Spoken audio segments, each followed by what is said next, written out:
भारतीय मर्द अब भी औरतों को परंपरागत काम करते देखने की आदी हैं। उन्हें बुद्धिमान औरतों की संगति तो चाहिए होती है, लेकिन शादी के लिए नहीं। एक सशक्त महिला के साथ कद्र करना अब भी उन्हें नहीं आया। अमृता प्रीतम जी का ये थॉट है।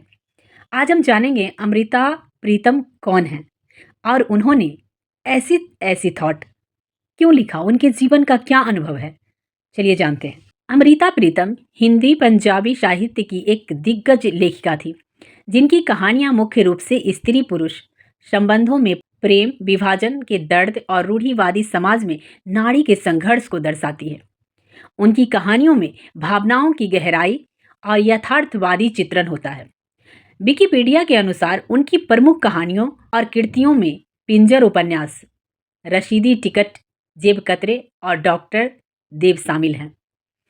अमृता प्रीतम की प्रसिद्ध कहानियों के बारे में मुख्य बातें है कि उनके जीवन में घटित अपनी घटनाओं पर ही आधारित है। अमृता प्रीतम का बाल विवाह हुआ था।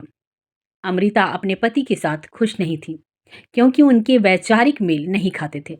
उन्होंने 1960 में इस रिश्ते को खत्म कर दिया, लेकिन प्रीतम उपनाम जीवन भर साथ रखा। अमृता प्रीतम बताती हैं कि उन्हें साहित्य का बहुत शौक था, लेकिन उनके पति को ये चीज़ें पसंद नहीं थी और बहुत सारी चीज़ें ऐसी थी जो उनके पति से उनका मेल नहीं खाता था, जिसके कारण उन्होंने उनसे अलग होने का फैसला लिया। फिर 1944 में एक मुशायरे में साहिर लुधियानवी से उनकी मुलाकात हुई और दोनों का पहली नज़र का प्यार हो गया। दोनों एक दूसरे से बेहद प्यार करने लगे और खामोशी और खतों यानी लेटर के जरिए यह प्यार इजहार चलता रहा। साहिर लुधियानवी कभी कभी उनके घर जब मिलने आते थे और उनके घर में जो सिगरेट पीते थे, उसका छोड़ा हुआ टुकड़ा वो उनके जाने के बाद पिया करती थी और कहती थी, इससे उसकी मौजूदगी का एहसास होता है। अमृता और साहिर लुधियानवी 1947 के बंटवारे के बाद अमृता दिल्ली आ गई और साहिर मुंबई चले गए, जिससे मिलना जुलना कम हो गया।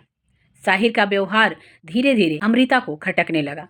साहिर ने कभी इस रिश्ते को सार्वजनिक रूप से स्वीकार नहीं किया, जबकि अमृता ने अपनी भावनाओं को खुलकर इजहार किया था। अमृता प्रीतम अपनी आत्मकथा रशीदी टिकट में साहिर के साथ अपने प्रेम और उनकी अनकही भावनाओं का जिक्र किया, जो उनके दर्द का कारण था। साहिर का जीवन अन्य महिलाओं जैसे सुधा मल्होत्रा के साथ जुड़ा इस रिश्ते के खत्म होने का एक प्रमुख कारण बना। फिर एक मुशायरे में साहिर लुधियानवी और अमृता प्रीतम की मुलाकात होती है। उस पर अमृता प्रीतम साहिर से पूछती हैं, मुझे अपनाया क्यों नहीं।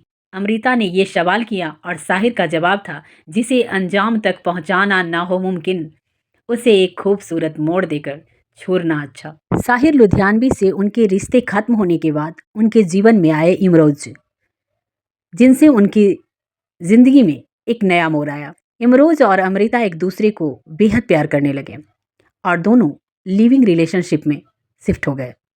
दोनों एक दूसरे को पसंद करते थे, प्यार करते थे और बहुत ही गहराई से एक दूसरे को जानने समझने की कोशिश करते रहे। दोनों का प्यार परवान चढ़ा और दोनों ने बिना शादी किए 35 साल साथ गुजारे। अमृता प्रीतम की पहली शादी से ही उनके 2 बच्चे थे, एक बेटा और एक बेटी। अमृता प्रीतम और इमरोज का अंतिम समय निस्वार्थ प्रेम और समर्पण की एक अनोखी कहानी है। अपने अंतिम दिनों में अमृता के बीमार होने पर इमरोज ने एक सच्चे प्रेमी की तरह दिन रात उनकी सेवा की। 31 अक्टूबर 2005 को 86 वर्ष की आयु में अमृता का निधन हो गया। उनके घर पर इमरोज की बाहों में सोते हुए अंतिम समय बिताया। अमृता के निधन के बाद अमृता की अंतिम इच्छा के अनुसार उनके अंतिम संस्कार में कोई बड़े भाषण या भारी भीड़ नहीं थी। उनके बच्चे और इमरोज ही उनके अंतिम संस्कार में शामिल हुए। इमरोज का समर्पण अमृता के जाने के बाद भी इमरोज कभी महसूस नहीं हुआ कि वह दूर हैं। वे मानते थे अमृता हमेशा उनके पास है। इमरोज अपनी किताब जश्न जारी है में अमृता की यादों को कमलबद्ध किया। उन्होंने अपना पूरा जीवन उनकी यादों में समर्पित किया। अमृता अपने जीवन के अंतिम वर्षों में अपने पूर्व पति प्रीतम सिंह के साथ भी अपनी दूरियां कम कर ली थी और वे अंतिम दिनों में उनसे मिलने जाया करती थी। यह काफ़ी कॉम्प्लिकेटेड कहानी है, क्योंकि उनके जीवन में 3 शख्स आए। किसी को उन्होंने छोड़ा, कोई उन्हें छोड़ा और कोई था जो जीवन भर साथ निभाया। ये कहानी हमें हर पहलू को समझाता है। कौन स्त्री को किस रूप में चाहता है, ये कहना मुश्किल है।